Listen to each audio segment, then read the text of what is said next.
lạnh lẽo. Anh thấy cô đơn, anh thấy mỏi mệt và anh nhớ về người. Anh nhớ nụ cười của em. Chạy theo những cuộc vui xa hoa thâu đêm, và em đã quên đi tình yêu anh trao em. Để giờ đây em mãi bước xa khỏi cuộc đời anh. Anh sẽ chấp nhận hết tất cả những điều, vì anh quá yêu, anh quá nuông chiều. Để em lừa dối, em đã phản bội rồi đổi thay.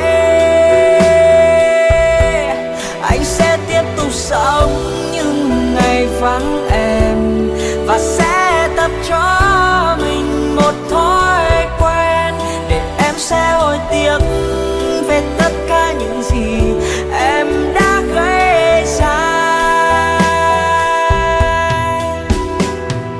Anh hay chăng em đã quên anh, duyên chia đôi hai ta xa nhau.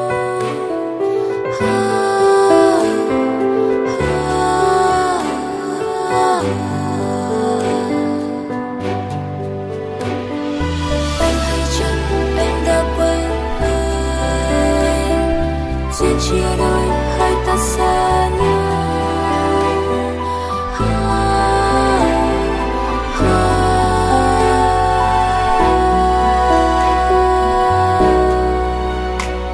Màn đêm buông xuống, căn phòng lạnh lẽo. Anh thấy cô đơn, anh thấy mỏi mệt và anh nhớ về người.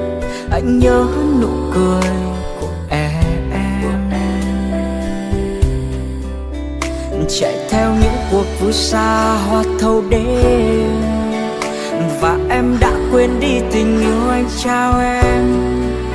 Để giờ đây em mãi bước xa khỏi cuộc đời anh. Anh sẽ chấp nhận hết tất cả những điều, vì anh quá yêu, anh quá nuông chiều. Để em lừa dối, em đã phản bội rồi đổi thay.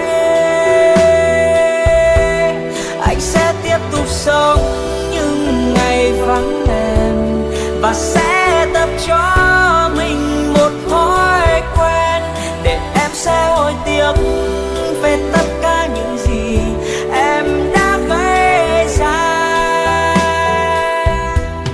Anh sẽ chấp nhận hết tất cả những điều, vì anh quá yêu, anh quá nuông chiều. Để em lừa dối, em đã phản bội rồi đổi thay.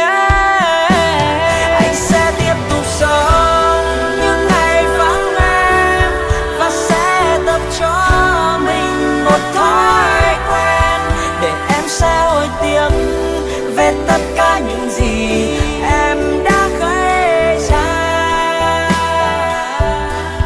Để em sẽ hối tiếc về tất cả những gì em đã gây ra.